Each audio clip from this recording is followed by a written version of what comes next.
chose que Dieu va veiller, c'est ton caractère. Comment est ton caractère? Est-ce que ton caractère, pasteur, peu importe ton rang, frère, soeur, est-ce que ton caractère est honnête? Est-ce que ton caractère est bien à l'égard des autres? Est-ce que combien, frère, pasteur, peu importe ton titre, combien tu as blessé les gens? Combien tu as fait mal aux gens? Ouais. Souvent aussi, on a tendance toujours à reprocher des fois les fidèles, mais des fois aussi les pasteurs aussi ils ont des mauvais caractères. Certains pasteurs ont aussi des mauvais caractères qui fait que il y a certaines personnes qui sont déçues.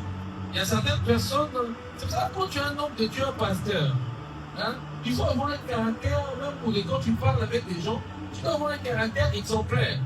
Parce que tu es l'image. Et ceux qui te regardent, beaucoup de chrétiens étaient déçus des églises. Moi-même à l'époque, j'étais déçu des églises.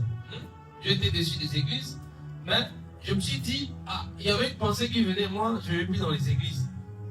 Dieu m'a dit, hey, est-ce que tu vas pour le pasteur ou bien tu vas pour Dieu? Ce n'est pas parce qu'un homme a fauté que tu dois rester à la maison. Et ça devient aussi des dangers. Et que beaucoup de gens, leur vie spirituelle meurent. Maintenant, ils se disent que, ah non, on n'a plus besoin de perdre à la foi. Ça n'existe plus. Non, ça c'est charnel. Ça, c'est pas biblique, ça. Ça n'existe plus. Parce qu'un homme t'a blessé, maintenant, on généralise tout le monde. Et beaucoup de chrétiens meurent spirituellement comme ça à cause de la manière de parler de certains hommes de Dieu. La manière de maltraiter certains fidèles. La manière dure de parler aux gens. Un vrai disciple a des tacts quand il parle aux gens. Un disciple de Christ, même son langage, sa manière. Il y a des disciples de Christ, ils disent putain, désolé de dire ces termes-là, merde. Tu attends même toi, tu dis, mais il est sorti dans quel système? On l'a fabriqué où? À Scarbeck, à Matoké, on l'a fabriqué où? Dans quel quartier? Dans quelle usine on l'a fabriqué? Hein? Il est impoli, il te parle avec des mots vulgaires comme s'il était dans les gangs. Tu es un voyou. Il est frère en Christ, mais voyou dans l'église. Mais non! Il est voyou dans l'église, il parle comme un voyou, il check comme un voyou. Il ne respecte pas les gens. Quand tu lui parles, il a toujours le mot à dire. C'est de l'orgueil. Ça veut dire que ce n'est pas encore un disciple de Jésus-Christ. Il y a des gens qui sont en chemin. Il y a des gens même qui ne veulent pas, qui veulent rester dans l'état de l'homme animal. C'est là Paul lui dit, ah, l'homme animal ne comprend pas les choses de l'esprit. Un chrétien qui manifeste un caractère mauvais à l'égard des autres régulièrement, c'est encore un homme charnel, un homme animal. Parce qu'un homme spirituel, il reflète la manière que Christ parle. Quand tu te prends la tête, exemple, avec quelqu'un, mets-toi la position, est-ce que Christ, quelle est la réponse de Christ à l'égard de cette personne-là? Est-ce que Christ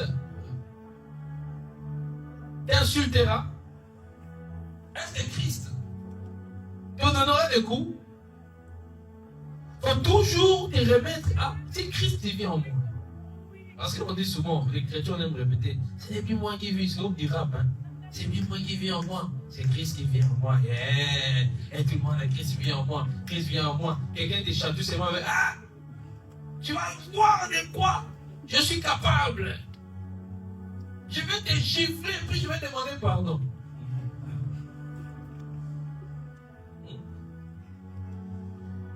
Ça peut arriver de s'énerver, ça arrive.